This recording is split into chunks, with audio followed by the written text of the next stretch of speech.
대골버들은 청청하고 꽃은 바람에 어지러이 날리는데 성 안에 가득 찬 사람들은 봄빛에 아첨을 떠내 모든 백성들이 태평세월이라고 희희낙낙하건만 위태로운 말을 누가 내어 베옷 입은 사람을 내쫓았느냐.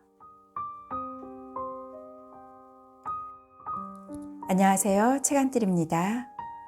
이번 영상에서는 조선 왕조 500년 야사 중 15대 왕 광해군에 대한 이야기를 들려드리겠습니다. 편안한 시간 되세요. 허수아비와 허수임금. 광해군이 왕위에 오르는 순간 이청과 정인홍 등은 귀양지에 미처 도착하기 전에 선조의 승하 소식을 듣고 되돌아와 공신으로 돌변했다. 광해군은 이사내에게 선왕의 장례식 준비를 맡겼다. 그러자 유영경이 사직하겠다는 상소를 올렸다. 그러자 광해군은 너그럽게 유영경을 위로하며 만류했다. 그런지 수일도 안 되어 대북 일파들이 상소했다. 유영경은 전하께서 세자로 계실 때 전하 대신 영창대군을 세자로 세우려던 원흉이옵니다. 그런 죄인을 조정 안에 머물게 함은 옳지 못한 처사이옵니다. 즉시 추방하시기 바랍니다. 그러자 광해군은 과거의 모든 혐의를 깨끗이 잊은 듯이 유영경을 두둔했다. 그렇지만 대북 일파는 정권욕에 눈이 뒤집혀 하루도 빠짐없이 유영경을 추방하라고 상소했다. 광해군은 하는 수 없이 유영경을 내쫓고 이원익을 영의정으로 임명했다. 또 양사에 이이첨, 이경전, 정인홍 등을 등용했다. 이때 광해군의 나이가 35, 세자빈이던 유씨가 왕비로 승격했지만 광해군은 왕비보다 후궁 김상궁을 사랑하고 있었다. 김상궁은 선왕이 병중에 있을 때 곁에서 시중 들던 궁녀이다. 선조가 광해군의 문안을 받지 않고 호통쳐서 내쫓을 때 김상궁은 피를 토하며 통곡하는 세자를 극진히 간호하였던 것이다. 그때부터 김상궁을 마음속에 새겨두었다가 보위에 오르면서 후궁으로 맞아들였던 것이다. 그동안 후궁에는 6명의 수기와 10명의 소원이 생겼지만 김상궁을 꺾지 못했다. 더구나 김상궁은 왕비 유씨의 비위까지 잘 맞춰 그녀에게도 귀염을 받았다. 광해군은 붕당의 해가 크다는 것을 알고 가끔 조신들에게 주의를 시키고 스스로도 초월하려고 했었다. 어느 날 광해군 형 임해군이 모반을 깨했다는 주제로 탄핵하자 조정이 또다시 시끄러워졌다. 이원익, 이항복, 이덕형, 이사내, 한흥인 등 소위 원로들은 임해군의 사형을 반대하고 귀양만 보내자고 했다. 그러나 이이첨, 유이분, 정인홍 등은 원로들이 남인과 상통했다며 대들었다. 결국 광해군은 임해군을 광화교동으로 귀양을 보내어 위리안치, 담장을 쌓아 담장 안에서만 지내는 것 시켰다. 이때 강화현감 이현영은 임해군의 신세가 가엾어 가끔 문 밖까지 내주는 자유를 주었다. 이것이 이이첨의 귀에 들어가면서 현감이 교체되었다. 신임 현감은 이이첨의 부하로 얼마 후에 사람을 시켜 임해군을 죽였다. 신해년, 광해년 3년부터 왕비 유씨를 중심으로 유이분의 세력이 늘어나면서 궁중의 중요한 자리를 모두 차지했다. 유이분은 자신의 아들을 과거에 합격시키고자 부정한 짓을 저질렀다. 즉, 임수경이란 사람이 과거에 응시하였는데 답안을 쓸 때 외척 유씨들의 부정이 눈에 거슬려 시대를 개탄하는 글을 써서 바쳤다. 시관들은 그의 글을 보고 깜짝 놀랐다. 매우 훌륭한 글이었지만 발표할 수가 없었다. 마침내 그는 전시에서 누락되었다. 검필이 이 소문을 듣고 풍자시를 지었다. 대골버들은 청청하고 꽃은 바람에 어지러이 날리는데 성 안에 가득 찬 사람들은 봄빛에 아첨을 떠내 모든 백성들이 태평세월이라고 희희낙낙하건만 위태로운 말을 누가 내어 베옷 입은 사람을 내쫓았느냐. 권필은 이 글로 인해 혹독한 곤장을 맞고 귀양을 가다가 맞은 곳에 상처가 덧나 죽고 말았다. 광해 5년 동네의 어떤 상인이 은을 말에 싣고 서울에 올라가다가 문경세제에서 산적을 만나 재물과 목숨을 빼앗긴 사건이 일어났다. 포청의 활동으로 그들은 곧 체포되었다. 하지만 체포된 이들은 서인의 거두 박순의 서자 박응서와 서자 출신이지만 명문자제들이었다. 포도대장 한익일은 서출이지만 명문자제들만이 모여 결당을 했다는 것에 의심이 갔다. 그가 박응서를 문초하자 서자를 천대하는 나라를 뒤집기 위해 군자금을 구한 것이라고 했다. 이것이 이이첨의 귀에까지 들어갔다. 그는 포도대장을 찾아가 밤새도록 음모를 꾸몄다. 그 다음날 포도대장은 박응서를 조용히 불러 먹을 것을 주면서 살 수 있는 방법을 말해주었다. 그러자 박응서가 쾌히 응했다. 며칠 후 의금부에서 문초할 때 박응서는 이렇게 말했다. 역적 도모를 하였다. 지금의 임금을 내쫓고 영창대군을 모셔다 임금으로 삼기를 꾀하였다. 영창대군의 모후 임목대비도 물론 아는 바이다. 임목대비 친정아버지 영흥부원군 김재난도 배우의 인물이다. 광해군은 영의정 이덕형, 자의정 이양복, 판이금 박승종 등을 거느리고 친국을 벌인 후에 영창대군은 패서인을 시키고 김재남은 사사하고 일족을 멸했다. 임목대비의 어머니 부부인 노씨를 제주도로 귀양 보냈다. 그럼에도 불구하고 이이첨 일파는 영창대군을 패서인시킬 게 아니라 죽여야 한다고 했다. 그러자 임금은 할 수 없이 명을 내렸다. 서인 은은 8살 먹은 어린아이다. 그러니 죽일 수가 없어. 강화로 기양을 보내도록 하라. 영창대군은 강화도로 쫓겨나 울타리가 튼튼한 집안에 갇혀 군사들이 지키고 있었다. 어린 영창대군은 어머니를 그리워하며 병이 들었다. 강화부사 정왕은 대군의 방에 불을 많이 떼라고 명령하였다. 그러자 어린 영창대군은 뜨겁다는 소리를 지른 후 세상을 떠나고 말았다. 한편 영창대군이 강화도로 쫓겨난 후 대비의 거처는 정동의 경운궁으로 옮겨졌다. 이것은 강해군이 대비와 함께 창덕궁에서 있기 싫어서 취한 조치였다. 며칠 뒤 밖에 나갔던 궁녀가 들어와 슬픈 소식을 들고 왔다. 마마. 건필이란 시인이 신문고를 울려 대군께서 강하에서 돌아가신 것을 폭로시키려다가 사형에 처하라는 분부를 받고 의금부에 끌려갔다고 합니다. 뭐? 영창대군이 죽었다고? 강화부사 정왕이란 자가 이이첨의 명을 받아 대군을 방에 가둔 후 산더미 같은 장작불로 구두를 달고 숨이 막혀 죽겠답니다. 대비는 기절하고 어린 정명공주는 쓰러진 어머니의 치맛자락을 잡고 울고만 있었다. 붕당 속의 여인들. 이이첨은 대비를 폐위시키는 음모를 진행하고 있었다. 좌의정 정인홍은 원래부터 이이첨과 한패였는데 이번 거사만큼 뭔가 두려움을 느껴 발뺌을 하고 시골로 내려가 누워버렸다. 영의정 기자원도 폐위에 반대한 후 벼슬을 버리고 강릉 고향으로 물러나 돌아오지 않았다. 이이첨은 신복 우참참 유관을 집으로 불러 대비를 폐하라는 지령을 내렸다. 유관은 곧바로 한효순을 찾아가 이이첨의 말을 전하면서 이 일이 성공하면 영의정은 따놓은 당상이라고까지 했다. 그러자 한효순은 유관의 손을 잡고 방법을 물었다. 한효순은 영의정이 된다는 말에 귀가 솔깃해 옳지 못한 일임을 알고도 당장 대궐로 들어가 중대한 공론이 있다며 정원 승지를 불렀다. 승지들 역시 이이첨의 신복들로 한효순이 대궐로 들어오기 전 이이첨에게 연락을 받은 상태였다. 승지들은 상공과 육조판서 이하 참판, 참의, 정랑, 좌랑까지 불렀다.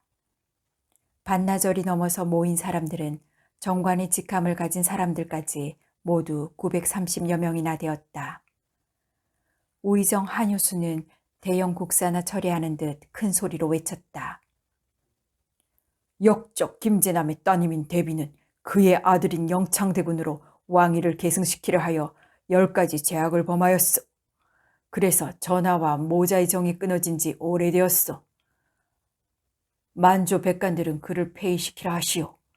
여론에 따라 묻는 것이니 여러분은 가부를 표시해 주시기 바라오.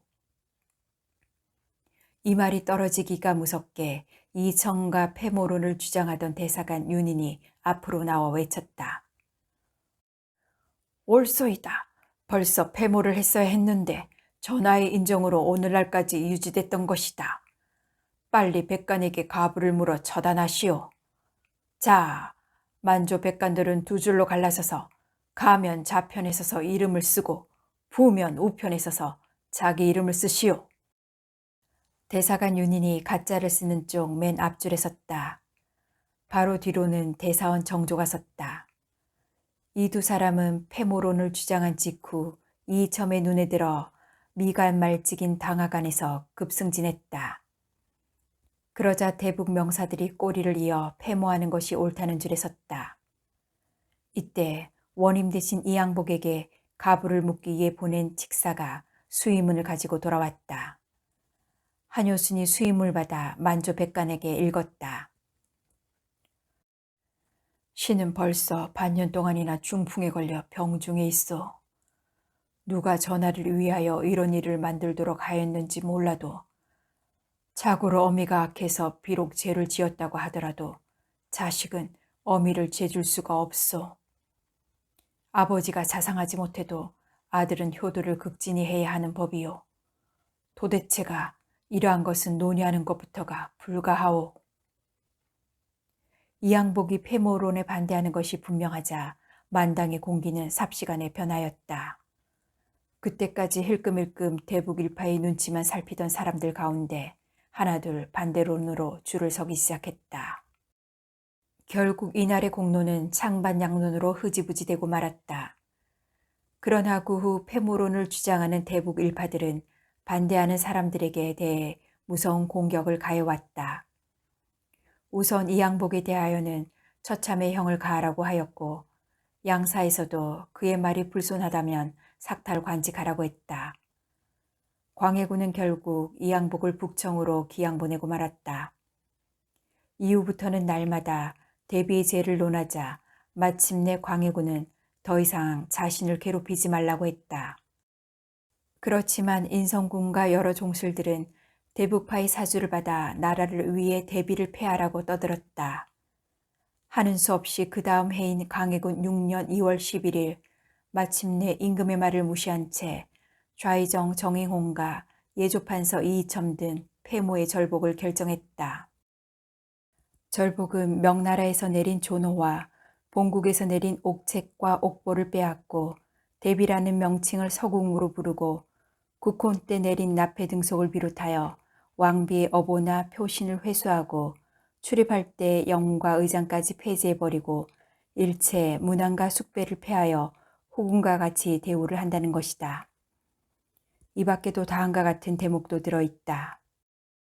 대비는 아비가 역적의 개수가 되었고 그의 몸이 역적모에 참여했을 뿐만 아니라 역적들이 자식을 추대한 바 되었으니 어미 인연은 종묘와 사직에 끊어진 바 되었다. 그가 죽은 후에 나라에서는 거해를 하지 아니하고 복을 입지 아니하며 신주는 종묘에 들어갈 수 없다. 또 서궁의 담을 더 높이 쌓고 무장을 두어 지키게 하되 그 수직군사의 행동은 병조에서 감독하고 내신은 2명, 별감은 4사람만 둔다. 승진은 곧 이 결정을 받들고 대비에게로 갔다. 대비는 영창대군이 죽었다는 소식을 들은 후로는 식음을 전폐하고 자리 보전하고 있었다. 승진은 우선 10가지 제목을 읽고 패모의 선언을 내렸다. 대비는 방 안에서 궁녀들에게 부축되어 앉아서 모든 선언을 들은 후에 이를 갈았다. 벼랑간 문을 열어 젖히면서 호령했다. 망고에 자식이 어미를 피한다는 말은 처음으로 들었다. 자식이 어미를 어찌 피하느냐? 나는 상감의 아비가 친히 친영내를 거행하여 들어온 정정당당한 정모다.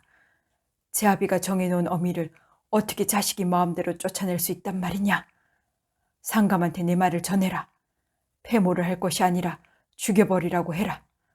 그러면 만사가 다 해결될 것이 아니냐고. 나를 어서 죽이라고 해라.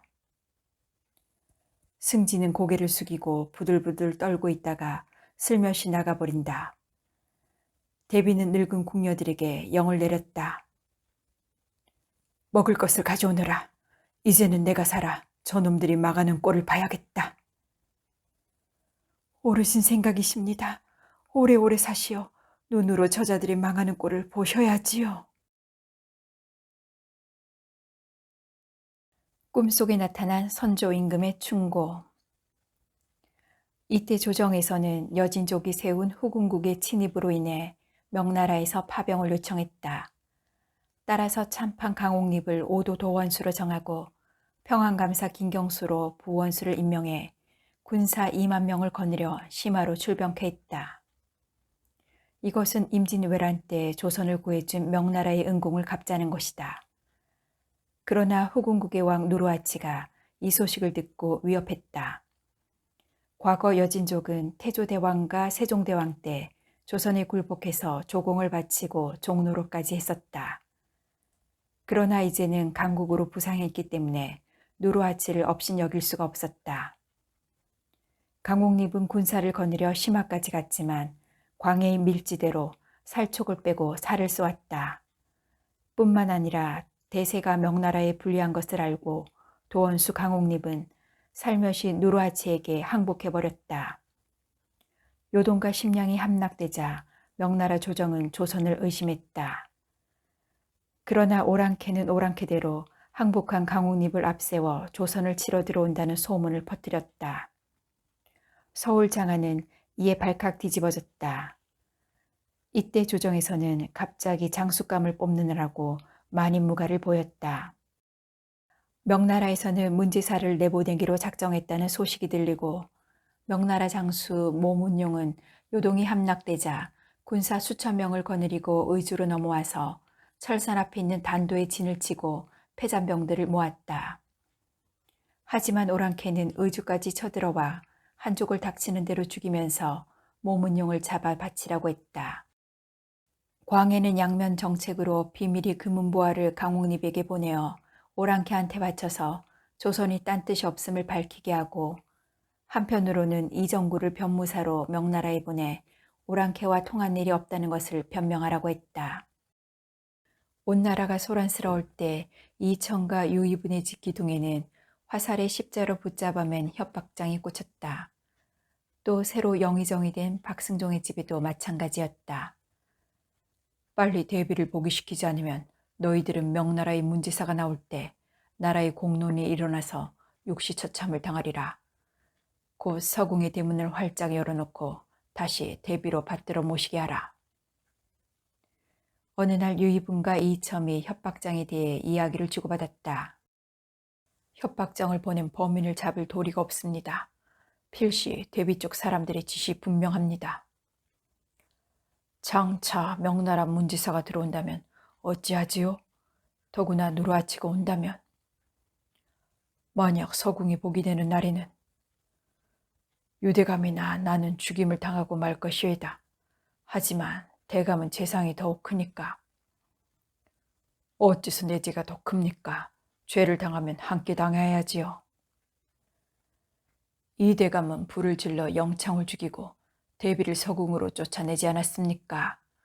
저나 박승종보다 책임이 더 큽니다. 임술년 12월 금음날 그의 마지막을 알리는 방포를 군호 삼아 이첨의 신복 백대형과 이희경 등의 건달패 10여 명이 북과 장구를 치며 서궁 앞에서 놀고 있었다. 대비는 그날 초저녁에 깜빡 잠이 들었다가 꿈을 꾸었다. 꿈속에 선조대왕이 생시와 다름없는 복색으로 나타나서 대비를 보고 말했다. 대비, 도적의 무리가 곧 들어오니 피하지 않으면 목숨이 위태로울 것이오. 대비가 꿈을 깬 후 흐느껴 울며 말하자 궁녀는 이렇게 대답했다. 선조대왕께서 꿈에 나타나 하시는 말씀을 보면 반드시 무슨 까닭이 있을 것입니다. 대비께서는 저와 옷을 바꿔 입으시고 얼른 후원으로 몸을 감추십시오. 그런 후 밤이 깊어갔다. 섣달 금음날 밤이라 거리는 웅성거렸다. 상경때쯤 되어 서궁 대문 앞으로 건달패들이 벼랑간 소고와 꽹가리를 두드리며 들이닥쳤다. 문지기 군사들이 이를 막자 섣달 금음에 작기를 쫓는 탈춘패라고 둘러댔다. 그리고 서궁에도 앵마기를 하라는 위의 명령을 받았다고 했다. 그런 후 출입회를 군사한테 보였다. 군사들은 문을 열고 탈춘패를 들여보냈다. 꽹가리와 소고치는 소리가 요란한 속에 탈춘패들은 춤을 추면서 대비가 거처하고 있는 침실화까지 들어갔다. 이때 대비와 옷을 바꿔 입은 궁녀는 침착하고 대담하게 호령했다. 누가 이렇게 소란을 떠느냐? 건달패 두목은 대비의 목소리라고 생각해 한 손을 번쩍 들어서 탈춘패들에게 신호를 보냈다. 탈춘패들은 우르르 대비의 침실로 몰려들어 미닫이를 열어 젖혔다. 패거리 두목이 이렇게 대꾸했다. 오늘은 섣달 금음이라 작기를 쫓아내려는 분부를 받고 왔습니다. 말을 마치자 소매 안에서 비수를 뽑아 거침없이 대비를 찔렀다. 순간 비명소리가 일어나며 가짜 대비가 고꾸라졌다. 이때 영의정 박승종은 대비를 시해하려는 이점 등의 음모를 눈치채고 대비를 구하기 위해 친히 군사를 이끌고 서궁으로 뛰어왔다. 그의 속셈은 대비가 시해되면 자신이 참여했건 안 했건 간에 영의정의 책임으로 누명을 뒤집어 쓴다는 것을 알았기 때문이었다. 저놈들을 잡아라! 군사들은 허리에 찬 육무방망이를 뽑아들었지만 이미 탈춘패들은 벌써 일을 저지른 후였다. 그들은 재빨리 어둠을 타고 담을 넘어 도망치고 말았다. 탈춘패들이 도망간 후에 박승종은 전전으로 올라갔는데 피비린내가 코를 스쳤다. 박승종은 가슴이 내려앉았다. 조금만 일찍 왔다면 대비의 목숨을 구했을 것을. 이놈은 만대의 역적이 되겠구나. 박승종은 우두커니 시체 앞에 서서 쓴 입맛을 다시며 고개를 숙였다. 대비가 죽었다고 믿은 것은 박승종뿐이 아니었다. 이첨도 탈춘패들의 보고대로 대비가 죽었다고 믿고 있었다. 그러다가 인조 반정에 있던 날 대비가 나타나자 기겁을 했던 것이다.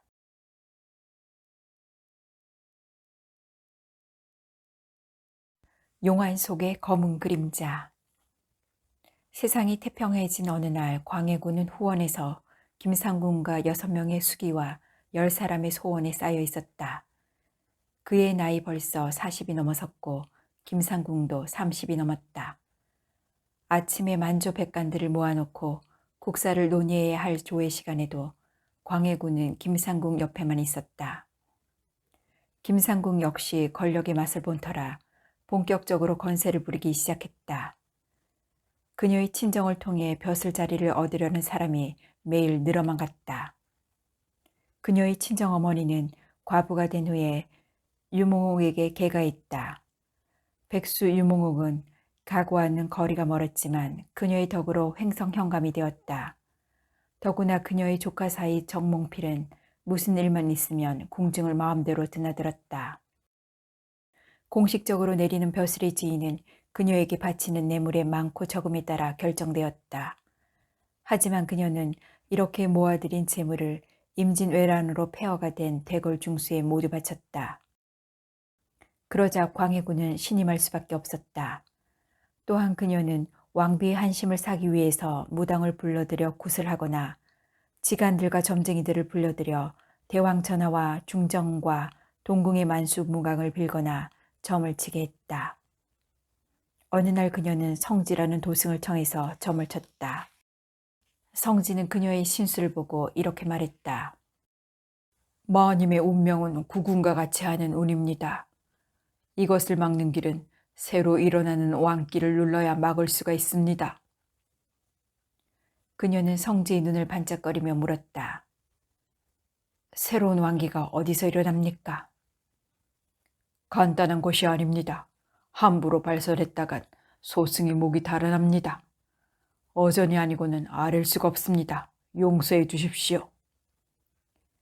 알겠습니다. 그렇다면 어전에서 아뢰도록 하겠습니다.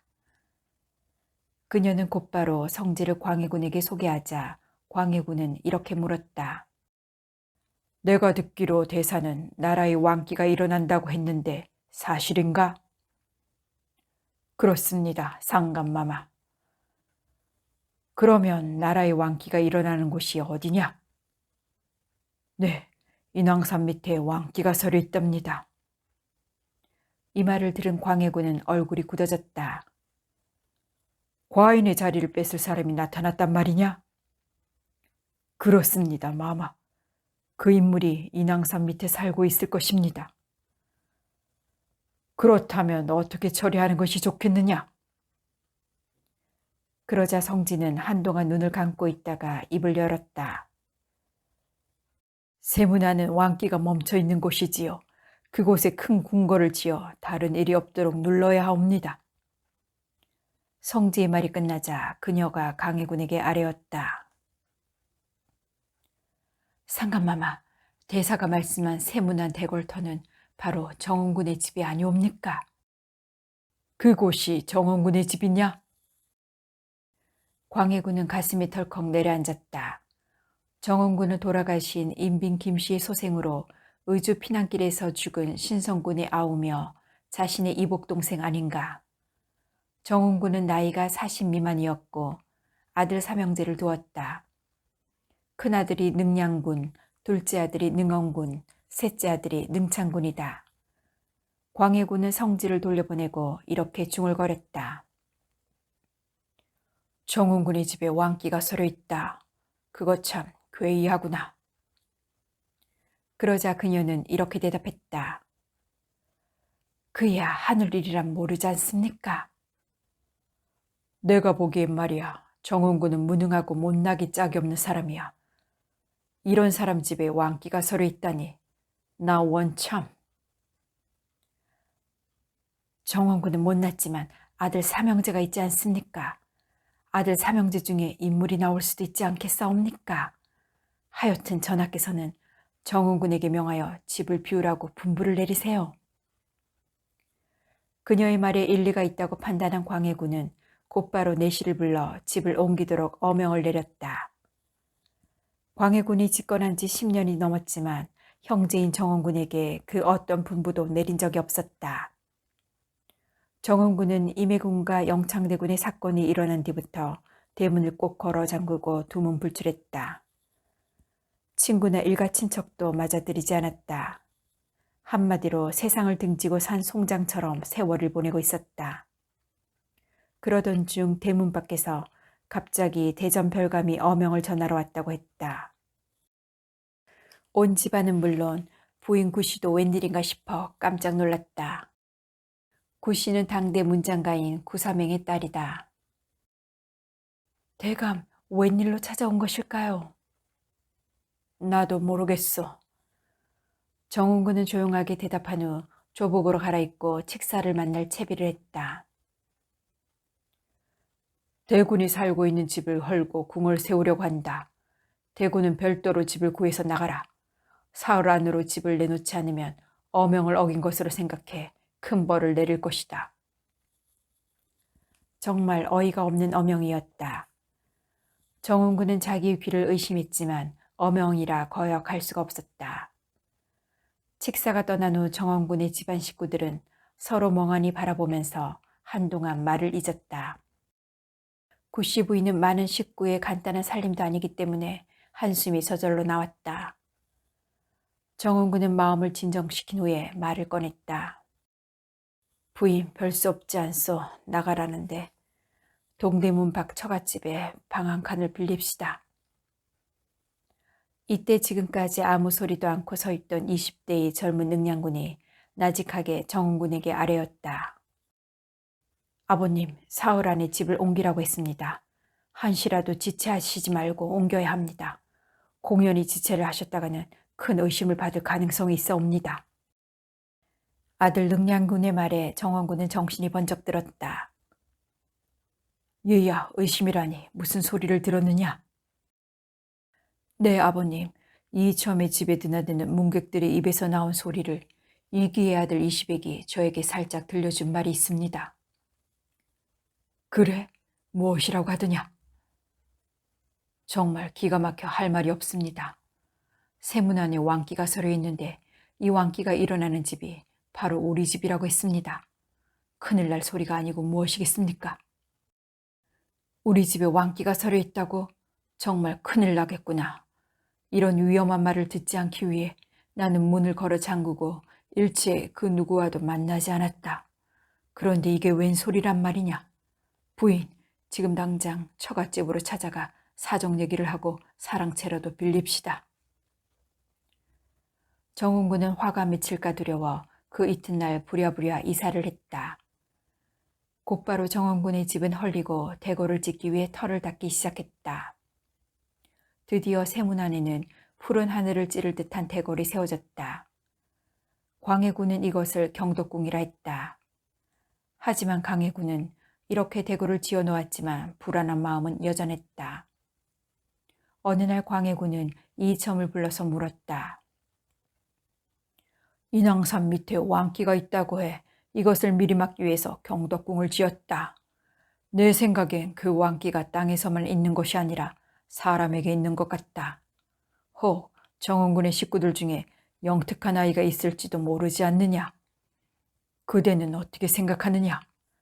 만약 그런 아들이 있다면 싹부터 잘라버리는 것이 옳지 않겠느냐. 이첨은 광해군의 뜻을 간파했다. 그는 잠시 눈을 깜빡이며 생각했다.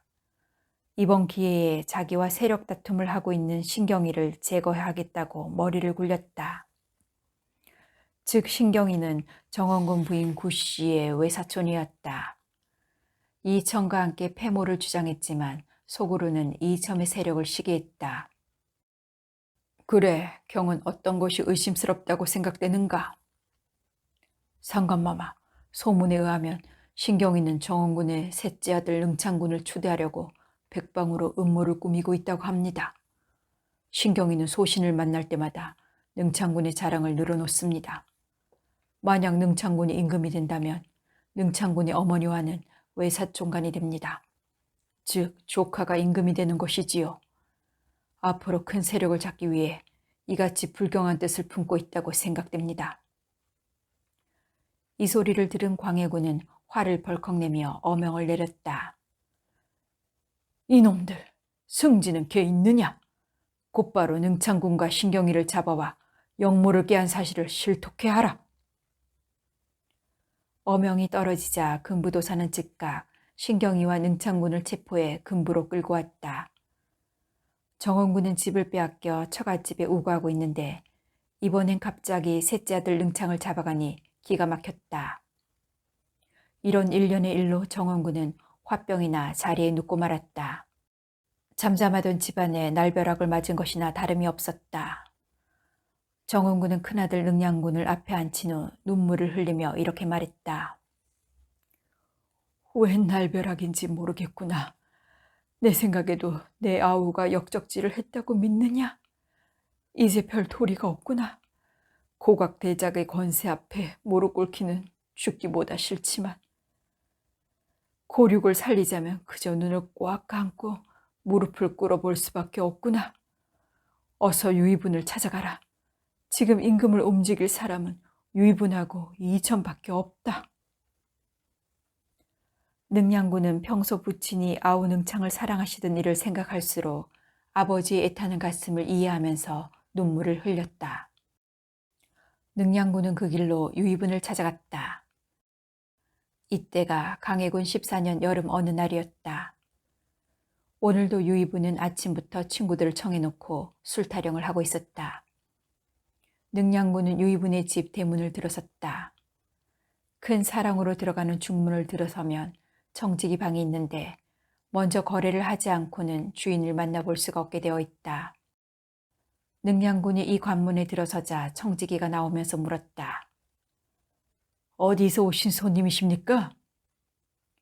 대감이 계시거든 종실 능량이 뵈러 왔다고 일러라. 능량군은 대갓집 청지기들이 깍듯하게 존대하는 위치라고 생각하여 반말을 했다. 그러자 청지기는 입을 삐죽거리며 거드름을 피웠다.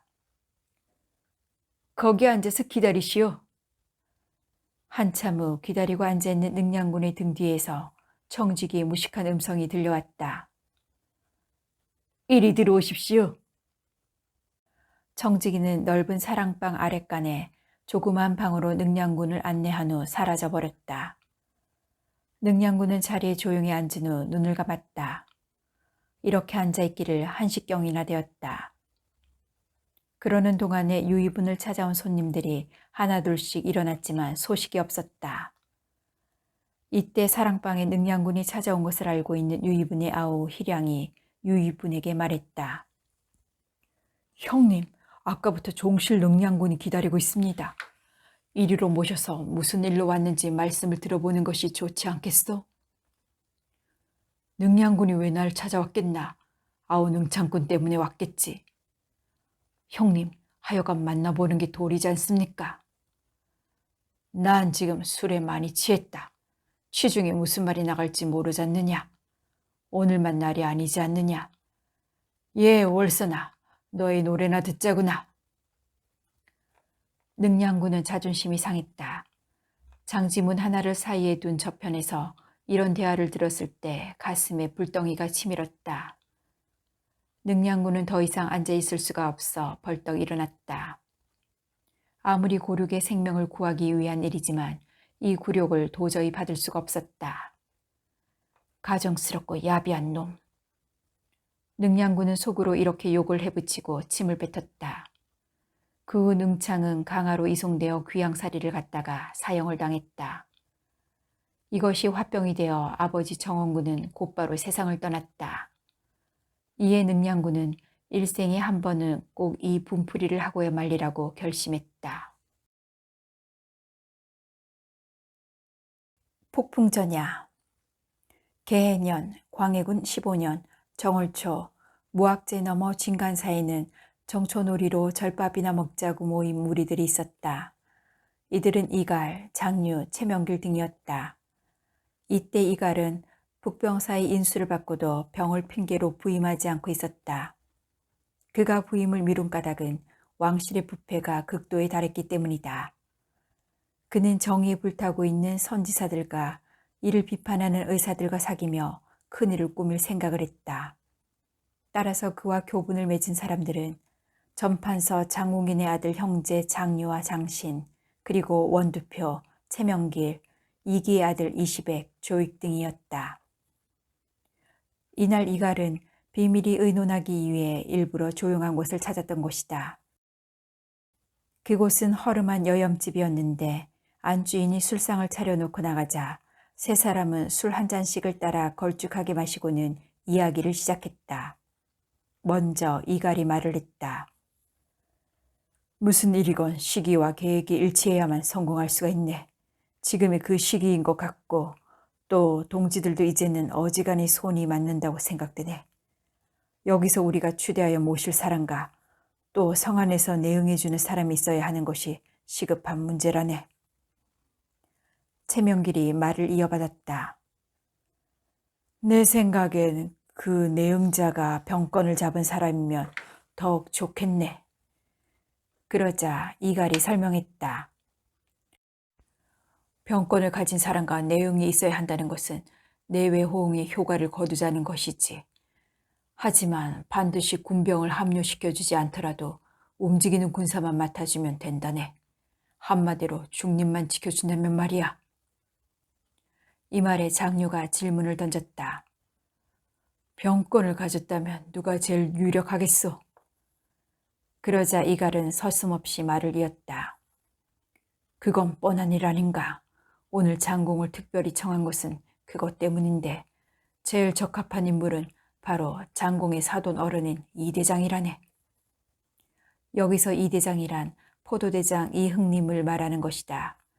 장유는 한참 동안 말없이 무엇인가를 생각하고 있었다. 그때 채명길이 입을 열었다. 그럼 우리 쪽 군사는?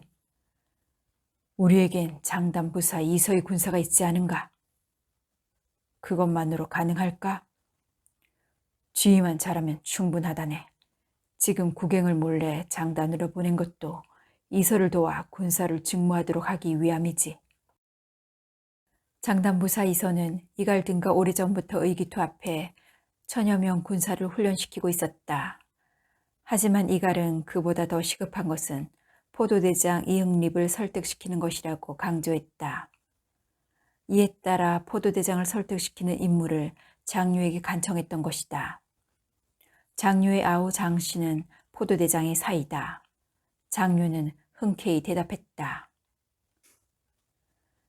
그건 나에게 맡기시오. 아우를 시켜서 사돈 어른의 배짱을 떠본 후 우리의 뜻을 알리고 만약 자진해서 우리 편이 되지 못한다면 중립의 태도로 동병을 막도록 할 수는 있을 것이오. 장류의 말이 끝나자 최명길이 술잔을 내려놓으면서 말했다. 그보다 더 긴박한 것은 누구를 추대하느냐가 아니오. 이갈 역시 술잔에 술을 따르면서 말했다. 종실 가운데 왕위에 오를 만한 위인이 많지 않다네. 그러자 최명길은 이갈의 심중에 이미 생각해둔 인물이 있는 듯하여 물었다. 그럼 영감 마음속에 생각하고 있는 인물이 있습니까? 이갈은 서슴없이 대답했다. 난 돌아가신 정원군의 아드님 능량군밖에 없다고 생각하네. 이갈은 능량군에 대해서 장황하게 설명했다. 동지들도 잘 알고 있지 않은가? 반정거사는 잘 되면 구국에 공을 세우는 것이지만 실패하면 역적으로 몰려 삼족이 멸망하는 화를 입는 것이 아닌가? 이에 따라 여느 종실로서는 꿈에도 생각하지 못할 일이야. 적어도 왕가에 대하여 심각한 불평불만이 있고 이래도 못 살고 저래도 살 수 없는 어떤 사정에 빠져 있는 사람이 아니면 자진해서 응할 도리가 없지. 상세하게 설명을 들은 장류와 최명길은 승복했다. 더구나 논리적으로 딱 들어맞는 것이었다. 이들의 계획은 막힘없이 진행되었다. 제일 중요한 장단부사와 이서의 군사훈련까지 순조로웠다. 이처럼 젊은 피들이 준비를 하고 있는 동안 김유, 이기, 신기현, 신경진 등은 그들대로 미래를 거듭하였다. 이날 이들은 진간사에서 돌아와 각기 헤어진 뒤 서로가 맡은 임무를 수행하기에 바빴다. 장류는 이틀 후에 아우 장신을 시켜 사돈 어른을 설복시키도록 했다. 장신이 장인을 찾은 것은 그날 저녁이었다. 장신은 큰 사랑이 와서 이흥립에게 큰 절을 하고 윗목에 앉았다. 이흥립은 아들이 없었기 때문에 장신을 친아들처럼 사랑했다. 저녁 먹었는가? 예, 장인 어른께서는 저녁 진지를 잡수셨습니까? 별로 생각이 없다네. 이흥립은 한동안 사이 장신을 바라보더니 물었다. 자네 왜 과거를 보지 않는가? 벼슬할 마음이 없습니다. 그러자 이흥립은 이 소리를 듣고 껄껄대며 말했다. 자네 요즘도 절개 있는 지사가 되려고 하는구먼. 이에 장신은 장인의 속마음을 떠봤다. 그럼 장인 어른께서는 이수기국에 대해 불평이 없으시니까? 사이 장신의 질문에 이응립은 의외의 질문이라는 듯 놀라며 대꾸했다. 나라고 왜 불평이 없겠느냐? 그러나 한 세상 아무 탈 없이 지니는 것이 좋지 않느냐? 이렇게 대답한 이응립은 사이가 무슨 생각을 하고 있다는 것을 눈치챘다. 이때 장신은 장인 이응립을 설복하는 방향으로 끌고 갔다. 장인 어른처럼 무사한 일의 태도를 가지고 있다가 훗날 새로운 세상이 열릴 때 덤으로 몰리게 되면 무슨 말로 변명을 하시렵니까? 자네 생각에 그런 조짐이라도 있다는 말인가? 그렇습니다. 보인다는 것보다 잘 알고 있습니다. 나야 상관없지만 다른 사람 앞에서는 경솔하게 말하지 말게. 조심하고 있습니다. 이응립은 한참을 생각하다가 다시 물었다. 그렇다면 자네는 그 사람들이 누군지 알고 있느냐? 알고 있습니다.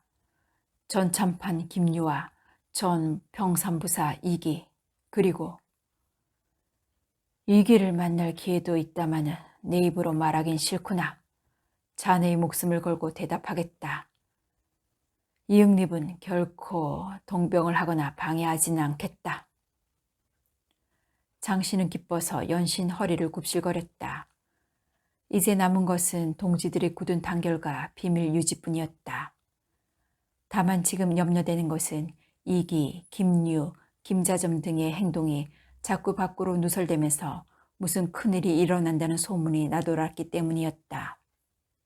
그래서 이것을 막기 위해서는 노패와 젊은 패의 합동을 꾀하면서 일의 주도권을 잡아야 한다고 생각했다.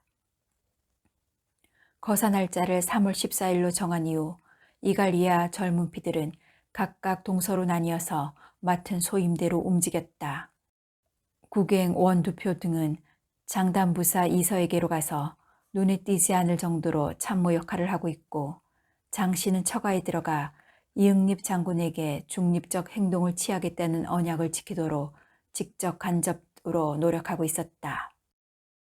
노패인 김유는 몸이 불편하다는 핑계로 내객을 사절하고 틀어박혀 있고, 이기만이 평일과 다름없이 객도 만나보고 출입도 하였다. 그러나 반정 모이는 노패 소패를 막론하고 열흘이 넘어서부터는 억제할 수 없이 불안하고 초조했다. 이제 생사의 갈림길이 앞으로 이틀밖에 남지 않았다. 드디어 거사 날짜가 서서히 다가왔다. 거사 전날 밤, 일반 백성의 눈에는 보이지 않는 커다란 움직임이 있었다. 장단부사 이서는 군사를 5대로 나눠 서울을 향해 행군하라고 명령했다. 거사날 저녁엔 창덕궁 비원에서 큰 잔치가 있었다. 개나리꽃을 제외하곤 다른 꽃은 아직 피지 않았다. 하지만 날씨가 따스한 가운데 광해군은 육품 이상의 만조 벼슬아치들을 모아놓고 성대한 잔치를 베풀었다.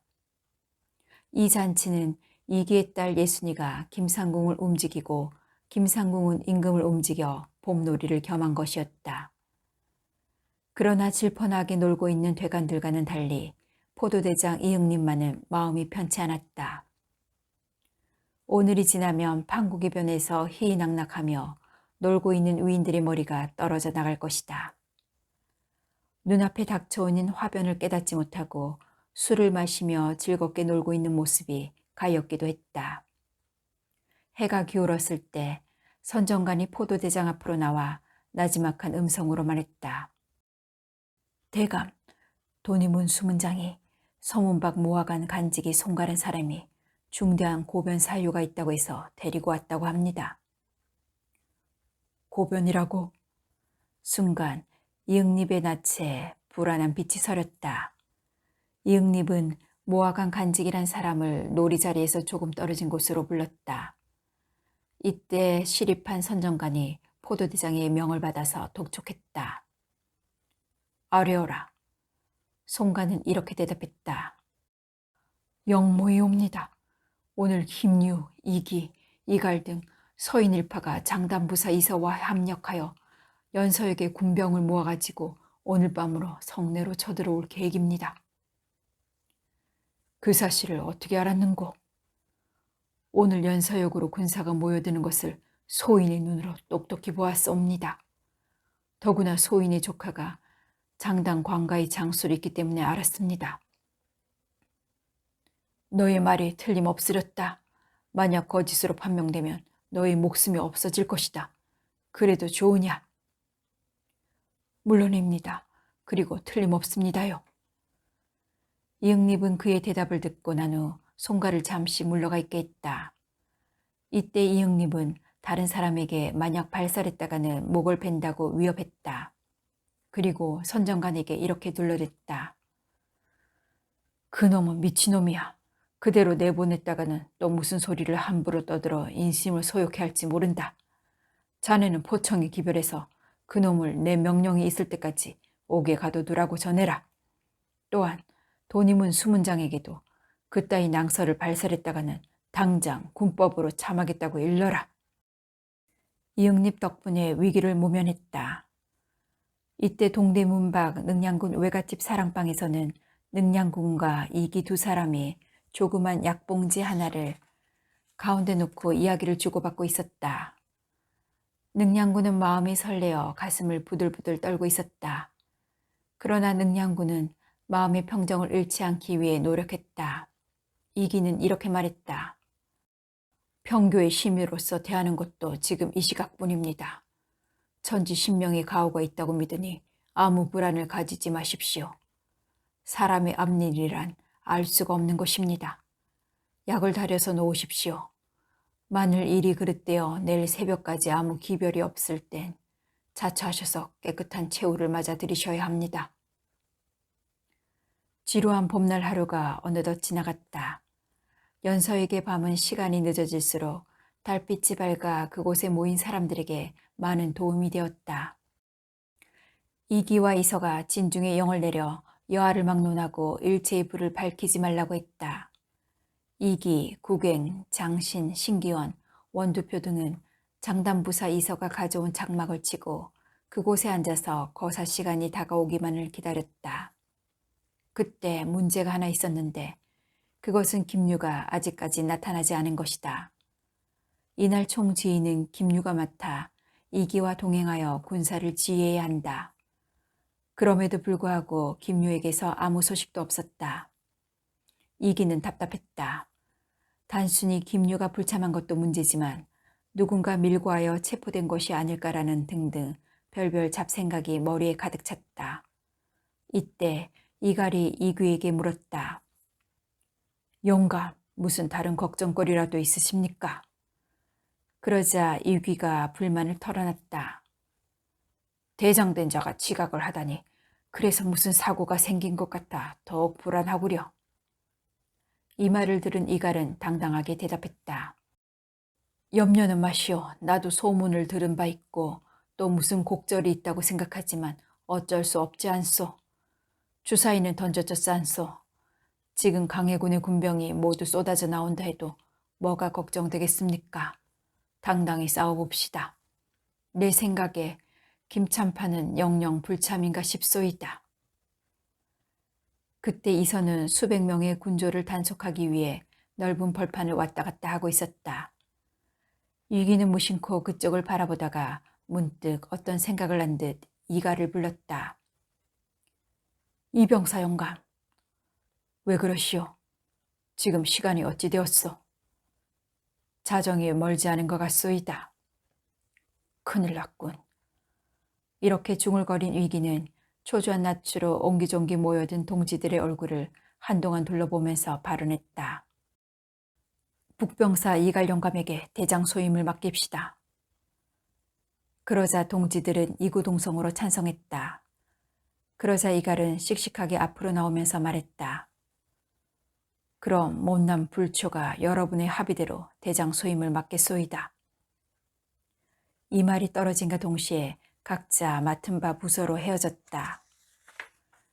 그리고 이기와 이갈을 비롯해 몇 명의 동지들은 미리 만들어 놓은 단 앞으로 걸어갔다.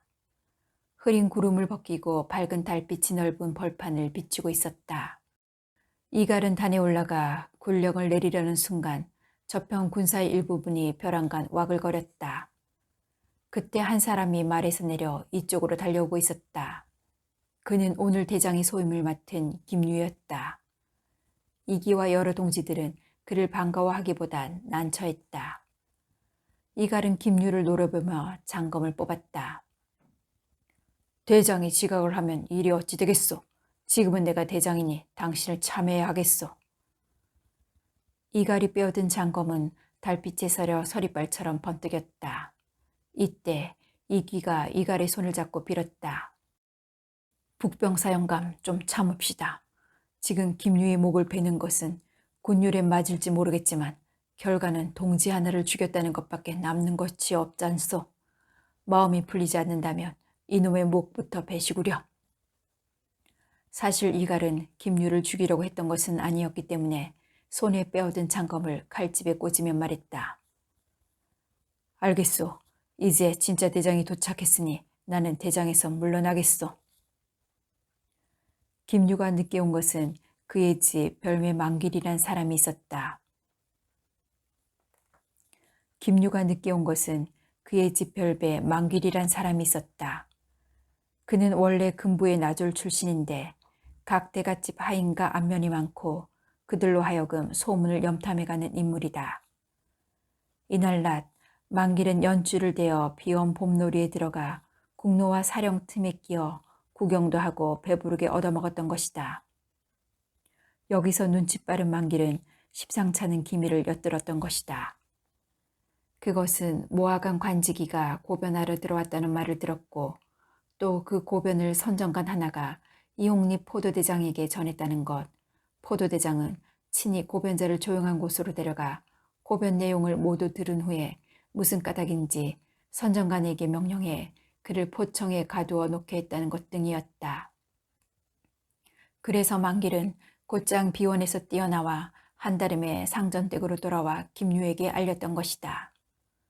만길의 보고를 들은 김유는 불안에 떨었고 반정 모의가 실패한다면 역적으로 몰려 가족들이 다치는 것을 염려해 안전한 곳으로 피신시킬 생각을 했다. 그래서 중요한 가산을 정리하느라고 늦었던 것이다. 자시가 넘어 축시가 된 한밤중에 군사들은 저마다 등에 오른 의자를 하나씩 크게 써서 붙이고 조용히 행군하기를 시작했다. 창의문에 당도하기까지 1시간은 더 걸릴 것이고 창의문을 돌파하고 성내로 쳐들어가는 것은 아무리 빨라도 첫 새벽이라고 생각되었다. 창의문에 당도한 원두표, 이기축 등의 힘센 장사들은 미리 준비한 도끼로 대문을 부셔져라 두드리며 외쳤다. 그러자 당번이 된 문지기 한 사람이 급히 문위에 올라서 내려다보았다. 희미한 새벽 달빛에 보이는 광경은 장관이었다. 검은 복색의 군병이 수천만인가 싶었다. 문지기는 부들부들 떨면서 문을 열려고 할 때 수문장은 문을 열지 말라고 호통을 쳤다.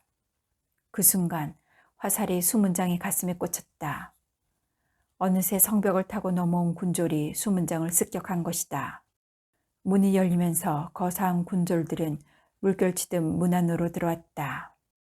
선두에 선 원두표는 도끼를 들어 수문장의 머리를 쳐서 죽이고 모든 것이 수분 안에 끝났다. 이갈은 무질서하게 쏟아져 들어온 군졸을 다시 호령하여 재정비시켜 행진했다. 먼동이 트기 시작하면서 군졸들의 발자국 소리만 들릴 뿐이었다. 이때 정원에다가 급변을 고한 자가 있어 이응립 포도대장과 중군 이각은 영의정 박승종의 명령으로 각각 요루를 차단하고 있었다. 이응립은 창덕궁 앞에 결진하였고 이각은 파자교 일대에 진을 쳤다. 이때 이응립은 말에 올라 전 군사에게 영을 내렸다. 너희들은 내가 말머리 돌리는 대로 행동하라. 만일 이것을 어긴 자는 군법으로 처벌하겠다. 이거 군졸의 선봉에 원두표, 이기축, 김자점, 최명길 등이 앞장서서 행진을 하고 조금 뒤에는 이갈과 그의 부하 군졸이 맨 뒤에 이기와 김유가 따라오고 있었다. 관상 감제에 다다르자 군졸들은 소리를 치며 금호문을 향해 돌진했다. 이때 고함 소리를 들은 이홍립은 채찍을 높이 들어 말머리를 동쪽으로 돌려 군사들을 일제히 파자교로 향하게 했다. 중군 이각은 이응립의 군졸이 자기 쪽으로 몰려오는 것을 보고 말을 달려 이응립 포도대장에게 갔다. 그러자 포도대장 이응립은 이각에게 전세가 불리하다며 군사를 아래도감으로 옮기게 했다. 이응립의 도움으로 의거 군졸은 아무런 저항도 받지 않고 금호문 앞에 다다르자 수문장 박효립이 문을 열었다. 수문장 역시 내통되어 있었던 것이다. 의거 군졸들이 걸레로 쏟아져 들어갔다. 이때 강해군은 치기가 남아있어 자리에 누워 있었고 궁 밖의 고함 소리에 놀란 김상궁이 밖으로 나갔다가 달려들어와 고했다. 상감마마, 큰일 났습니다. 반란군입니다. 뭐라고? 반군이라고? 도감 군졸들은 뭐라고 있는 것이냐? 포도대장 이홍립이 도망했습니다. 그러는 중 고함 소리가 점점 가까이 들려오고 궁중의 대속한속들은 혼비백산하여 사방으로 흩어져 도망하고 있었다. 이때 김상궁은 이런 위급한 상황에서도 친가로 보낼 보물상자를 궁녀에게 들려서 북문으로 보냈다. 그리고 자신은 상궁이 아닌 나인 차림 옷으로 갈아입었다. 그때 반군의 중심 인물이 이기라고 들었다. 그녀는 이기의 생명을 수차례 걸쳐 자기의 입으로 살려주었고 수양딸 예순이가 있기 때문에 죽일 것이라고는 생각하지 않았다. 광해군은 생사가 위급한 지금 반정의 중심 인물이 왕자나 종실이라면 종묘에 불을 지를 일은 없다며 추측하고 있었다. 그때 어전으로 달려온 영의정 박승종은 하얗게 질려 광해군을 불렀다. 광해군은 그 소리가 너무나 반가웠다. 주변의 모든 사람들이 도망간 이때 영의정 박승종이 나타난 것은 너무나 고마웠다. 상감, 모든 것이 천운입니다. 빨리 옥체를 피하십시오. 경은 어이하려. 늙은 나이라 이제 죽은들 한이 없사옵니다. 광해군 신변에 단지 남아있는 사람은 변수기와 내시 두어 사람뿐이었다. 그들은 광해군을 모시고 간신히 북문에 이르렀다. 당초 능량군은 걸레에 불을 지르지 말라고 했지만 군사들은 말을 듣지 않았다. 북문에 도착한 광해군은 몸이 부들부들 떨렸다. 북문이 굳게 잠겨 있어 나갈 수가 없었다. 그러자 광해군은 내시 어깨에 올라 성벽을 넘었다. 한편 능량군은 걸레에 들어와 인정전에 자리를 잡았다. 그런 후 곧바로 중신들에게 예궐하라고 일렀다. 맨 먼저 예궐한 것은 병조판서 건진이었고 그 뒤를 이어 대소신료들이 모여들었다. 능량군 옆에는 이기, 김유, 이갈 등이 있었다. 이때 모여든 전조의 신하들은 여우가 없어 인정전 대뜰 아래 무질서하게 늘어서 있었다. 이때 맨 먼저 예궐한 건진이 대뜰 앞에 나선 능량군 앞으로 나아가 큰 절을 올렸다. 이것을 본 대소 간원들은 모두 그를 따라 절을 했던 것이다. 능량군은 이기에게 분부하여 전조대소 간원을 일단 정원과 집으로 물러가 있게 하고 의거의 창강 군간 소임 이상을 불러들이게 했다. 반정은 성공했지만 광해군을 잡아들여야 할 것이고 서궁에 유폐된 임묵대비께 문안 인사를 보내어 궁중으로 모셔야 할 것이고 전조의 간원을 전반적으로 해직하고 새로 정부를 조직해야 했다.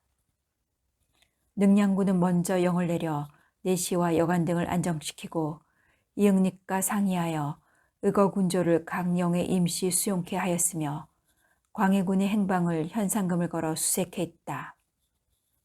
그 결과 광해군은 내시 두 사람과 변수기 등과 북문을 넘었다는 것만 알게 되었을 뿐 아무도 행방을 알지 못했다. 어느덧 날이 밝았고 능량군은 광해군을 잡지 못했다며 역정을 냈다. 이때 대전별감 하나가 어떤 중노인을 데리고 들어와 고했다.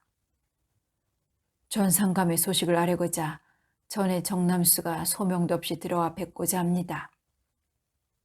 이 말에 능량군은 얼굴 표정이 환하게 바뀌면서 물었다. 그대가 전왕의 행방을 아는가? 지금 숨어 계신 곳을 제 눈으로 똑똑히 보고 왔습니다. 어떻게 해서 보았느냐? 그전 상감이 취중으로 정신이 혼미한 가운데 오늘 대궐에서 몸을 피하시느라고 기절하시다시피 되었던 것입니다. 그래서 평소 변수기가 소인이 집을 알고 있어서 찾아온 것입니다. 그대에게 상은 차차 내리겠다. 노인은 지금 곧바로 무감을 데리고 집으로 인도하라. 이렇게 명을 내린 능량군은 곁에 있는 이기에게 고개를 돌려 눈짓했다. 마침내 광해군은 무관과 병졸들에게 붙잡혀서 창덕궁으로 압송되어 왔다. 그러자 능량군은 비로소 얼굴이 밝아졌다. 능량군은 이기와 의논한 후 광해군을 우선 궁중에 감금해 놓고 승지 홍봉서를 불러 서궁으로 임묵대비를 찾아뵙게 했다. 이때 임묵대비는 서궁의 하인들에게 반정의거의 큰 소요가 일어났다는 것을 듣고 몹시 궁금해하고 있었다. 창덕궁에서 승지 홍봉서가 능량군의 사신으로 문안차 대령했다는 말을 듣고 그를 불러들였다. 능량군이 이기, 김유, 이갈 등의 동지와 함께 반정의거를 감행해 오늘 새벽 창덕궁을 점령하고 간신들을 숙청 중에 있어옵니다. 능량군은 마땅히 달려와 대비마마께 문안을 드려야 하겠지만 반정벽도의 혼란을 수습하기 위하여 자리를 떠날 수가 없어 우선 소신으로 하여금 의거의 전말을 사려었고 겸하여 창덕궁의 뒷수습이 정리되는 대로 대비마마를 몸소 모시러 오겠다는 말씀이시옵니다. 그러자 대비가 물었다. 상감은 지금 어디 되었느냐? 궁중에 감금되어 있사옵니다. 그 말을 들은 대비의 얼굴엔 기쁨이 넘쳤다. 그럼 옥새는 어떻게 되었느냐? 네, 마마, 옥새는 신앙께서 지니고 계십니다. 신앙이라니 새 임금이 누구란 말이냐? 홍봉사가 무심코 능량군이라고 했다가 호통을 당했다. 능량군이 누구의 허락으로 보위에 올랐단 말이냐? 그러자 홍승진은 가슴이 철렁 내려앉았다. 그렇구나. 능량군이 임금의 자리가 탐나서 반정을 일으킨 것이로구나. 벌써부터 이 늙은 것을 무시하는 꼴을 보니 장래가 무섭다. 냉큼 돌아가서 능량군에게 제멋대로 올라앉은 자리에서 오래도록 누리라고 정갈하라. 홍승진은 대비의 이런 말에 어안이 벙벙했다. 말 한마디 잘못했다가 대비의 큰 노여움을 사게 된 것이다. 그는 곧 창덕궁으로 돌아와 이 사실을 능량군에게 아뢰었다. 허허, 큰일 났구나.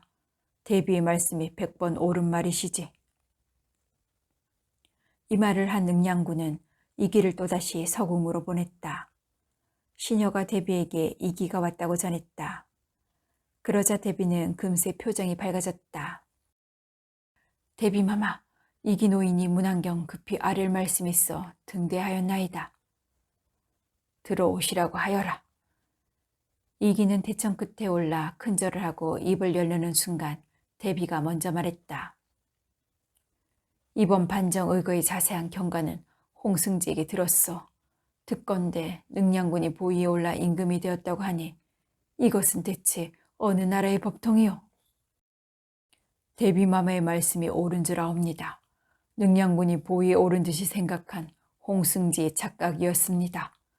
즉 반정 뒷수습의 능량군이 주로 명령을 내리는 것을 임금으로서의 정교로 잘못 생각한 가실이옵니다. 늙은 그대가 설마 거짓말을 하겠소. 낸들 폭군을 내몰고 사직을 바로잡는 이 마당에 무슨 트집을 잡겠소. 먼저 강해를 대행대왕의 영의 앞에 무릎을 꿇리어 수지하게 하고 몰아낸 후에 내 손으로 옥새를 능량에게 전하는 것이 법도가 아니겠소. 대비마마, 지당하신 말씀이옵니다. 일이 수습되는 대로 능량군께서 문우차로 등대하올 줄 아옵니다.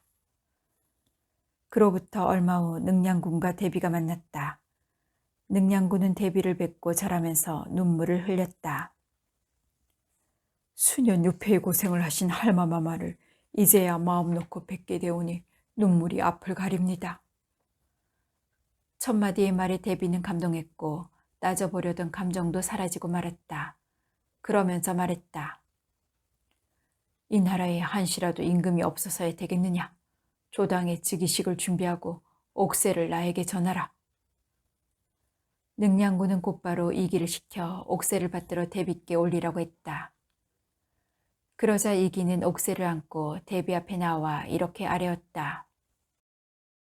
이런 판국의 대비마마께서 옥새를 달라는 것에 신은 그 뜻을 이해할 수가 없습니다. 그러자 대비도 얼른 그 뜻을 알아차려 대답했다.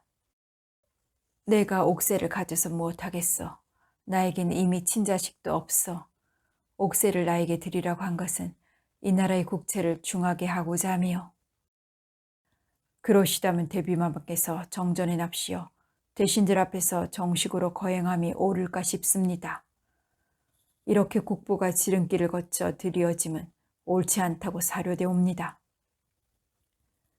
곧바로 대비는 이기의 말을 듣고 정전으로 자리를 옮겨 대신들을 불러들였다. 능량군은 김자점에게 모든 문을 지켜 다른 왕자가 들어오지 못하게 했다. 또 박훈구에게 공손히 옥새를 받들어 대비께 드리라고 했다. 대비는 옥세를 받은 후 화난 표정으로 말했다. 광해군은 용서하지 못할 죄인이니 속히 처치할 것이요. 내 이미 10년을 유폐되었다가 어제 저녁 꿈에 선왕을 다시 배웠다오. 대비는 내시에게 명하여 무릎을 꿇고 있는 능량군을 당으로 오르라고 하여 친히 옥세를 전했다. 이분이 바로 조선 16대 임금 인조다. 이때 그의 나이가 29세였다.